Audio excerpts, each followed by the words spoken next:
Hello সবাইকে, আসসালামু আলাইকুম। আপনাদের সবাইকে স্বাগতম জানাচ্ছি আজকের ভিডিওতে। আজকের ভিডিওতে আমরা IELTS স্পিকিং ক্ষেত্রে যে ভুলগুলো আমরা করে থাকি এক্সাম দেওয়ার সময় বা আমাদের যখন কথা বলতে বলা হয়, প্রশ্ন করা হয়, তখন যে ভুলগুলো করি এবং প্রিপারেশনের সময় যে ভুলগুলো করি, এগুলো নিয়ে কিছু কথা বলার চেষ্টা করব। এখানে আমি ৫ টা থেকে ৬ টা ভুল বা ট্র্যাপ সম্পর্কে জানানোর চেষ্টা করব, যেগুলো যদি আপনি প্রিপারেশনের সময়, প্র্যাকটিসের সময় অথবা আপনি এক্সামের সময় করে থাকেন, তাহলে আপনার কিন্তু খুব বড় ধরনের ক্ষতি হইতে পারে, বড় ধরনের মার্ক কাটা যাইতে পারে IELTS স্পিকিং এর ক্ষেত্রে। ওকে? তো কথা বাড়াবো না, চলে যাবো একদম মূল ভিডিওতে। তো ১ম যে ট্র্যাপ সেটা হচ্ছে অনেকেই আপনার মুখস্থর দিকে বেশি নজর দেন। তারা আগে থেকেই অনেক আগের কোয়েশ্চেনগুলো সম্পর্কে ধারণা রাখেন যে আগে এই কোয়েশ্চেনগুলো আসছে, এই টপিক সম্পর্কে প্রশ্ন করা হইছে, এই ধরনের কিউ কার্ডগুলো আসছে।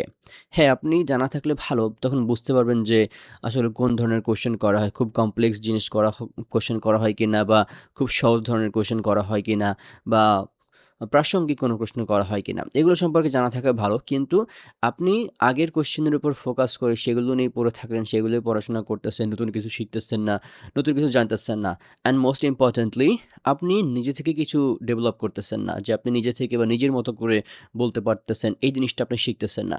এইটা হচ্ছে মারাত্মক ধরনের ভুল। ওকে? তো আপনি আগের কোয়েশ্চেন দিকে ফলো করেন। কিন্তু সেগুলো মুখস্থ করতে যাবেন না বা সেগুলোর দিকে খুব গুরুত্ব দেওয়া একদমই প্রয়োজন নেই। আপনি জাস্ট সেই প্রশ্নের ধরন সম্পর্কে ভালো করে জানুন। ওকে?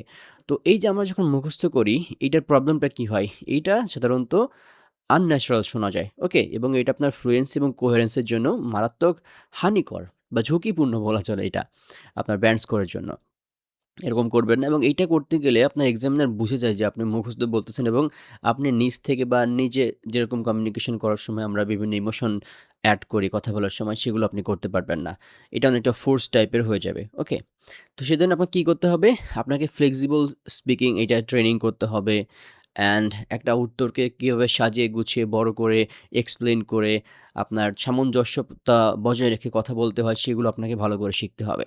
এবং এখানে একটা টিপস দেওয়া আছে, এটা আপনার স্কিপ করে ভিডিওটা আপনার পজ করে দেখে নিতে পারেন এখানে তারা কি বলছে।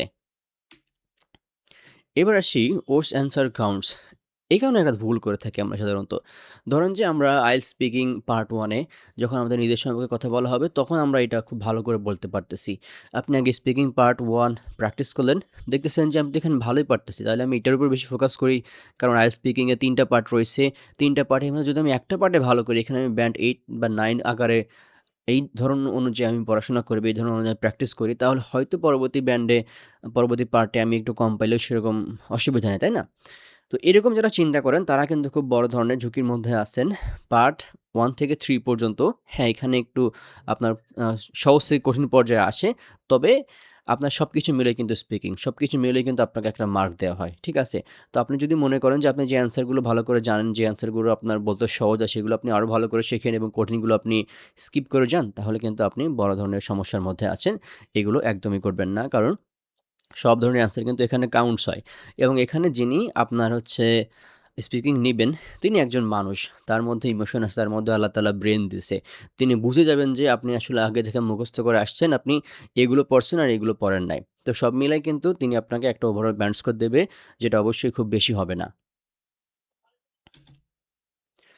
এখানে বলছে কি যে পার্ট 3 তে expect questions to get harder. আমি আগেই বলছি যে পার্ট 1 এর থেকে পার্ট 2 তারপর পার্ট 3 এটা একটু কঠিন হয়ে আসে। এটা আপনার লিসেনিং এর ক্ষেত্রে একই কথা আর রিডিং এর ক্ষেত্রেও একই কথা। মানে একটু কঠিন হবে, এটা আপনি আগে থেকে এক্সপেক্ট করবেন, সেজন্য আপনাকে প্রিপারেশন নিতে হবে।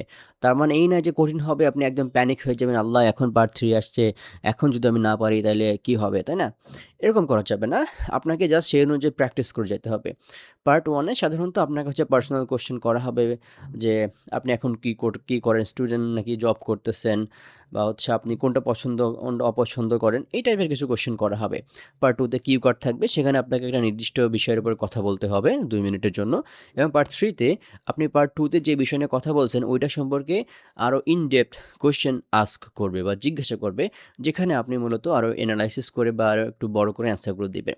তো সেক্ষেত্রে আপনার একটু সময় বেশি লাগবে বা সেক্ষেত্রে আপনার তুলনামূলক সময় বেশি যাবে এবং বেশি যাওয়ার মাধ্যমে কিন্তু সেখানে আপনার ব্যান্ড স্কোর বা সেখানে আপনার ফোকাসও বেশি থাকবে এক্সামিনারের। তো সেখানে আপনি ভালো করলেও কিন্তু আপনার ব্যান্ড স্কোর স্কোর ভালো পাওয়ার সম্ভাবনা আছে। তবে আমি আগে যেটা বলছি যে পার্ট 1 থেকে 3 সব মিলাই কিন্তু আপনার ওভারঅল ব্যান্ড স্কোর আসবে। এজন্য কোনোটাকে একদম ছাড় দেবেন না এবং যে প্রশ্ন কঠিন হবে এটাও আপনি কিন্তু প্যানিক হবেন না। If you don't know the topic, still attempt an answer. Don't go blank. এখানে একটা কোয়েশ্চেন আপনারা আমাকে করতে পারেন যে ভাই আমি যে কোয়েশ্চেনের অ্যান্সার জানিই না তাহলে সেইটা আমি কেমনে উত্তর দিতে যাব যদি আমি ভুল বলে ফেলি বা আমি অনেক মিস্টেক করে ফেলি, তাই না? না, এটা রিয়েল অ্যাকচুয়াল সিনারিও না। তারা আপনাকে কোয়েশ্চেন করবে। পার্ট 1 তো বললাম যে আপনি ইন্ট্রোডাকশনের কোয়েশ্চেন আপনি নিজের সম্পর্কে নিজের অনুযায়ী বলতে পারেন। এখানে প্রবলেম নাই। ঠিক আছে? আপনার কিউ কার্ড কমন আসতেছে না। কমন না আসলে আমি আমার আগের ভিডিওতে একটা স্ট্র্যাটেজি শেয়ার করছি যে টপ টিএলআর, যেটার মাধ্যমে আপনি আপনার কিউ কার্ডটা খুব সুন্দর করে সাজিয়ে গুছিয়ে বলতে পারবেন। এনাফ। তারপর আপনি পার্ট 3 তে যাবেন। হয়তো সেখানে আপনার কোয়েশ্চেনগুলো খুব জটিল মনে হচ্ছে। তো ওই জায়গায় আপনি কি করবেন? আমি একটা স্ট্র্যাটেজি এখানে শিখাই দেই। ধরুন যে আপনাকে তারা কোয়েশ্চেন করলো যে বর্তমান কোনো একটা নতুন টেকনোলজি আসছে। ধরেন যে আপনার হোমের হোম অ্যাপ্লায়েন্সের ক্ষেত্রে বা ঘরের কোনো একটা লাইটিংয়ে নতুন একটা ফিচার আসছে। তো নতুন ওই ফিচার সম্পর্কে আপনি স্পেসিফিকভাবে জানেন না। কিন্তু বুঝেছেন যে আপনার এই ফিচারটা আপনার ঘরের আলো এটার মান বাড়াবে বা আপনার বিদ্যুৎ সাশ্রয়ী হবে এবং ইউজার এক্সপেরিয়েন্স এটা ভালো হবে। তো এইগুলোর এই পয়েন্টগুলো আপনি মাথায় রেখে আপনি হচ্ছে জাস্ট বলতে তো পারবেন যে এই টেকনোলজির কারণে এই বেনিফিটগুলো হচ্ছে এবং আমার মনে হয় যে এইটা ভবিষ্যতে আরও ভালো করবে। আপনি এটুকু তো অন্তত বলতে পারেন। এগুলো হচ্ছে আপনার জেনেরিক কথাবার্তা বা জেনারেল অ্যাজাম্পশন। তো এগুলো যখন বলবেন তখন কিন্তু আপনার অ্যান্সারটা মোটামুটি হয়েই যাবে এবং এক্সামিনার বুঝতে পারবেন যে আপনি জাস্ট চেষ্টা করছেন। আপনি কোনো একটা সিচুয়েশন হ্যান্ডেল করার চেষ্টা করতেছেন এবং এইটা হচ্ছে আপনার রিয়েল কমিউনিকেশন। এইটা হচ্ছে আপনার রিয়েল অ্যান্সার। এজন্য আপনি জাস্ট আই ডোন্ট নো এরকম না বলে বা আপনি পারতেছেন না, প্লিজ নেক্সট কোয়েশ্চেন এগুলো ভাই করা যাবে না। এগুলো আপনার ইন্টারভিউ মতো না কিন্তু, ঠিক আছে? এটা মাথায় রাখবেন। আপনাকে জেনেরিক অ্যান্সার বা জেনারেল ইনফরমেশন অনুযায়ী বা আপনার আন্দাজ অনুযায়ী আপনি বলবেন। আন্দাজ মানে এরকম না যে আপনি মিথ্যা বলতেছেন। আপনি জাস্ট বুঝতে পারছেন যে এরকম কিছু হবে। এরকম কিছু হয় সাধারণত। Use topic specific vocabulary not generic band 9 word list. আপনাদের কাছে আমার একটা প্রশ্ন। আপনার কি আমার আইএলস ভোকাবুলারি কোর্সটা করেছেন? আমাদের ইউটিউব চ্যানেলে কিন্তু সম্পূর্ণ ফ্রিতে ভিডিওটা দেওয়া আছে। সেখানে আপনারা দেখবেন যে আমার কিন্তু স্পেসিফিক ভোকাবুলারি আছে। রাইটিংয়ের জন্য আছে এবং স্পিকিংয়ের জন্য কোন টপিক অনুযায়ী বা কোন সিচুয়েশন অনুযায়ী কী ভোকাবুলারি আছে সেগুলো কিন্তু ওইখানে আছে। আমি কিন্তু ওইখানে আপনাকে জাস্ট ৫০টা ব্যান্ড 9 ভোকাবুলারি এরকম কিছু বলে দেয় নাই। তো আপনারা যেটা করবেন টপিক স্পেসিফিক ভোকাবুলারি। ধরেন যে আপনার ফুড সম্পর্কে বা ভেজিটেবল সম্পর্কে ফুড ফিটনেস সম্পর্কে কিছু ভোকাবুলারি আছে। তো সেখানে আপনি মূলত জানতে পারবেন যে আমার ওই ভিডিওর কথা বলতেছি আমি।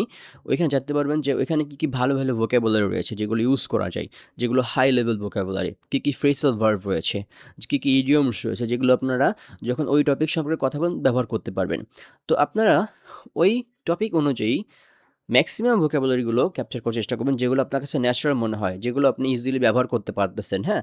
আপনার কাছে সহজ মনে হয়, আপনি সেগুলো শিখবেন। আপনাকে সব শিখতে হবে না। যেগুলো আপনার কাছে ইজি মনে হচ্ছে আপনি রেগুলার কনভারসেশনে ব্যবহার করতে পারবেন, আপনার কাছে মনে হচ্ছে আপনি পারবেন এটা নিতে, আপনি সেগুলো শিখেন। আপনি একদম ব্যান্ড 9 ভোকাবুলারি ধরে, ধরে আপনি শিখে যাচ্ছেন। কিন্তু আপনি যখন এপ্লাই করবেন ভোকাবুলারিগুলো তখন আপনার কাছে আনন্যাচারাল লাগবে এবং যখন আপনি আনন্যাচারাল ফিল করবেন আপনার কথা বলতে গিয়েও কিন্তু এটা প্রকাশ পাবে এবং আপনার এক্সামিনার খুবই পটু একজন মানুষ তিনি কিন্তু এটা ধরে ফেলবে। এজন্য টপিক স্পেসিফিক ভোকাবুলারিগুলো শেখার চেষ্টা করেন। আর এখানে কি বলছে? Don't cheat with hacks, build real ability and confidence. দেখেন আমার ইউটিউব চ্যানেলে কিন্তু আমিও বিভিন্ন হ্যাক, বিভিন্ন ট্যাকটিক, টেকনিক্স এগুলো কিন্তু শেয়ার করি। কিন্তু এগুলো কি এনাফ? না, এগুলো এনাফ না। আপনার অ্যাবিলিটি, আপনি ইংরেজিতে কতটা দক্ষ এইটা মূলত আপনার ওভারঅল যে পারফরম্যান্স সব কিছুর উপরেই হবে। হ্যাঁ, কিছু, কিছু টেকনিক থাকে যেগুলো হয়তো আপনি কোনো একটা কোয়েশ্চেন অ্যান্সার করার সময় ব্যবহার করতে পারেন। কিন্তু সব ধরনের কোয়েশ্চেন বা সব ধরনের সিচুয়েশন যে আপনি এটা ব্যবহার করতে পারবেন এটা নিশ্চয়তা আমি দিচ্ছি না। কেউই দেবে না এটা। ঠিক আছে? এজন্য শুধুমাত্র আপনার হ্যাকস, টেকনিকস এগুলোর উপর ডিপেন্ড করবেন না ভাই। আপনি একটা রিয়েল স্কিল অর্জন করার চেষ্টা করেন। যে আপনি ইংরেজিতে ভালো, আপনি স্পিকিং আপনার কারো সাথে যেকোনো সিচুয়েশনে মূলত কথা বলতে পারেন বা কথা চালিয়ে যাইতে পারেন। হ্যাঁ? এরকম কিছু শেখার চেষ্টা করেন। একদম হ্যাকের উপরে বা আপনার টেকনিক্সের উপরে পুরোপুরি আপনি নির্ভরশীল হবেন না। এটা আপনার কাছে আমার অনুরোধ থাকবে। তো এই ছিল মূলত আজকের যে ভুলগুলো আমরা করে থাকি। IELTS স্পিকিং প্র্যাকটিস এবং এক্সাম দেওয়ার সময় আশা করি আপনারা এগুলো মাথায় রাখবেন এবং এগুলো আপনারা এভয়েড করে প্র্যাকটিস করার চেষ্টা করবেন। আশা করি আপনারা খুব ভালো কিছু করতে পারবেন। আমি চেষ্টা করব কীভাবে আপনারা স্পিকিং ডেভেলপ করতে পারেন সেটা সম্পর্কে আরও ভিডিও দেওয়ার জন্য। আপনারা আমাদের ইউটিউব চ্যানেলের সাথে থাকতে পারেন, সাবস্ক্রাইব করতে পারেন। সবাই ভালো থাকবেন, সুস্থ থাকবেন। সবার জন্য অনেক, অনেক শুভকামনা রইলো। আসসালামু আলাইকুম।